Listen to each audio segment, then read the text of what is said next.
কি গো দাদিমা, কোথায় গেছিলে? আর বলিস না রে বাছা, একটু খাবারের খোঁজে পাশের গ্রামে গেছিলাম। তুমি কি খাবার পেয়েছো দাদিমা? না রে বাচ্চা, সোহেলের বউয়ের কাছে গেছিলাম খাবারের জন্য। সোহেল চাচা তো খুবই গরিব। তোমাকে কি খাবার দিয়েছে? ওর বউ বলল সোহেল মাঠ থেকে না উঠলে খাবারের জোগান হবে না। চিন্তা করো না দাদিমা, মা আমাকে এক বক্স খাবার দিয়েছে টিফিনের জন্য। তোমাকে আমি অর্ধেকটা খাবার দিয়ে দিচ্ছি। কি বলছিস রে বাচ্চা, তাহলে তুই কি খাবি?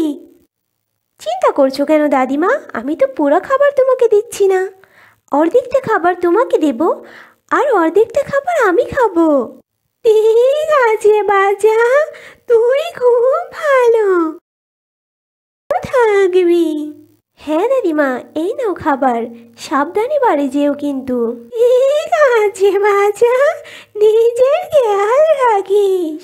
ঠিক আছে দাদিমা, তুমিও ভালো থেকো।